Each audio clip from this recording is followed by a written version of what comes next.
Bonjour, dans cette vidéo, nous allons voir une troisième méthode pour résoudre un exercice lié à une situation de proportionnalité. Cette méthode 3 s'appelle retour à l'unité. Je t'explique ce que ça signifie sur cet exemple. Le prix de 2 croissants est de 1,80 € et on aimerait connaître le prix de 5 croissants. Au lieu de chercher un coefficient qui permet de passer directement du prix de 2 croissants au prix de 5 croissants, je vais chercher à calculer le prix d'un croissant. C'est ce qu'on appelle retourner à l'unité, on cherche le prix d'une quantité. Le prix d'un croissant, c'est la moitié du prix de 2 croissants. 1,80 € divisé par 2, c'est égal à 90 centimes d'euros. Et ensuite, pour trouver le prix de 5 croissants, je n'ai plus qu'à multiplier par 5. 5 fois 9, 45, donc 5 fois 90 centimes d'euros, 4,50 €. On va utiliser cette méthode maintenant dans tous les exercices qui vont suivre. Dans l'exemple 1, 3 kg de pommes coûtent 7,20 € et on aimerait connaître le prix de 5 kg de pommes. On recherche en premier les grandeurs proportionnelles. Ici, il s'agit de la masse des pommes en kilos et du prix des pommes en euros.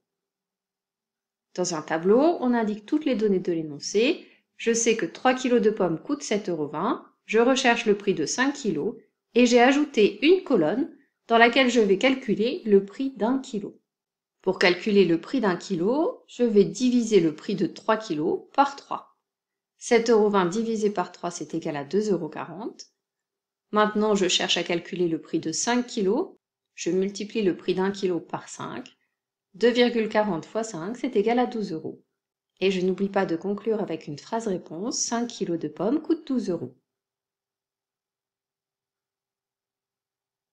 Dans l'exemple 2, 18 litres de samplon 98 coûtent 25,20 €. On aimerait connaître le prix de 15 litres de samplon 98.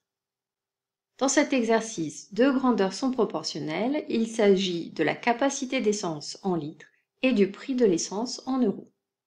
Dans un tableau, j'indique ces deux grandeurs et les données de l'énoncé. 18 litres de samplon 98 coûtent 25,20 € et je recherche le prix de 15 litres. J'ajoute une colonne pour calculer le prix d'un litre. Pour calculer le prix d'un litre, je vais diviser le prix de 18 litres par 18. 25,20 € divisé par 18, c'est égal à 1,4. Je peux maintenant en déduire le prix de 15 litres en multipliant le prix de 1 litre par 15. 15 multiplié par 1,4, c'est égal à 21. Je n'oublie pas de conclure avec une phrase réponse. 15 litres de samplon 98 coûtent 21 €.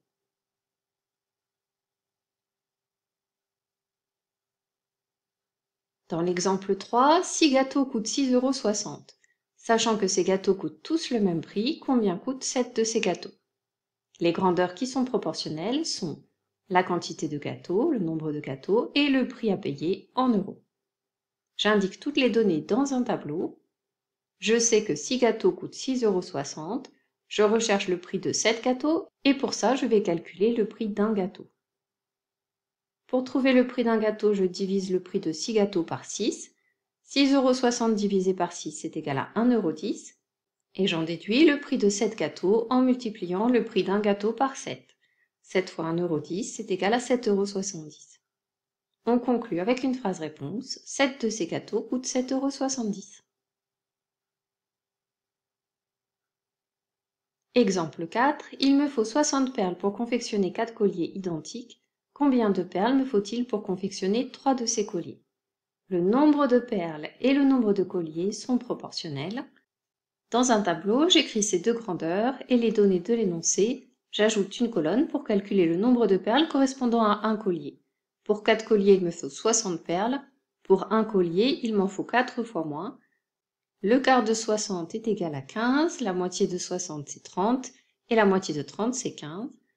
Pour en déduire le nombre de perles nécessaires pour 3 colliers, je multiplie la quantité par 3. 3 fois 15, 45. Il faudra donc 45 perles pour confectionner 3 colliers.